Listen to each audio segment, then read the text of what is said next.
Hey everyone, welcome back to our channel. My name is Haley and today I'm going to teach you how to use Biteable to make a storyboard for your video. Let's get into the tutorial.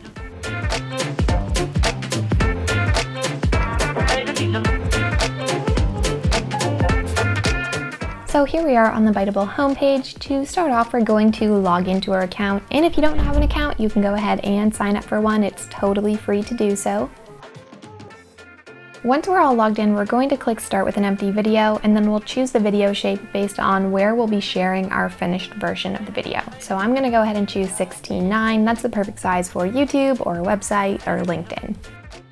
Once we're here, this is where our storyboarding brainstorming process can really begin. As you can see, we have all of these different animation folders and background folders for you to choose from. So once I find one that I like, I can just click in and open up that folder. From here, this is where I'll be able to select the scenes for my video. So this is just going to be like a big brain dump. As soon as I see a scene that I like, I will click and add it to the timeline of my video. I'm not going to really care about the order that I do this in at first. I just kind of want to put all of the scenes and all of the animations that I like in one spot, and then I can figure out how to organize them afterwards. This is just our brainstorming session, so some of these scenes might end up being deleted. We might end up adding new scenes, but this is kind of just compiling all the things I like in one spot, so this will really help organize my video later on. So you can keep going through all of these different animations until you've found as many as you'd like for your video. You can also go ahead and jump around through the different folders. Next, I'll go up into our simple text folder, which is great for just background messages. There's a lot of either plain backgrounds here or some like very gentle looking backgrounds that won't distract too much from your message. So I like to mix these up in with my animations to kind of deliver some key points. So again, this is still part of the brainstorming process. I'm going to dump all of these scenes into the timeline at the bottom. And then once you're ready to start really organizing your timeline, go ahead and click anywhere in the timeline. This will bring up your video in a bigger form. From there, we'll jump into the Style tab. This is a great way to get an overview of all of the scenes that you have currently in your video. This will give you an idea and it'll help you plan where you want each scene to go. And once you have an idea of where you want those scenes to go, jump on back into that Edit tab on the left-hand side, and to move the scenes, just click and drag them to where you'd like them to appear in your video. In this case, I'm going to alternate between animations and simple text scenes, just to keep it nice and simple.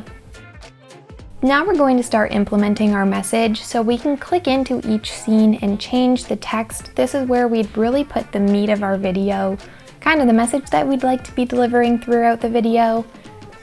This doesn't have to be the final copy, it's just a great way to kind of get an idea of what you'll want to put on each scene.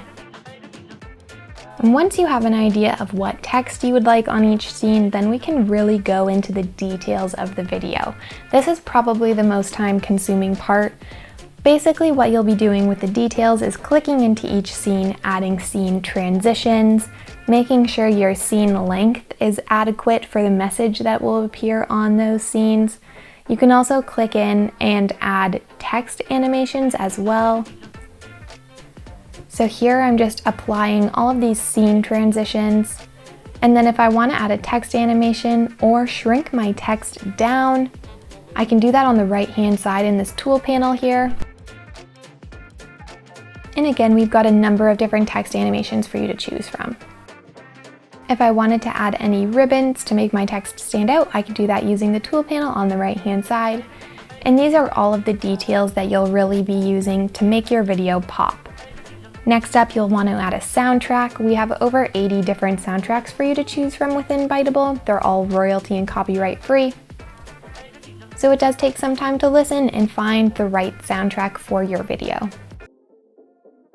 Now once you've done with all of the details, then you'll head over to the Export tab because your video will be just about finished. So from there, you'll be able to share it with a link, share it to social, or you can also download it to your device and share it however you'd like.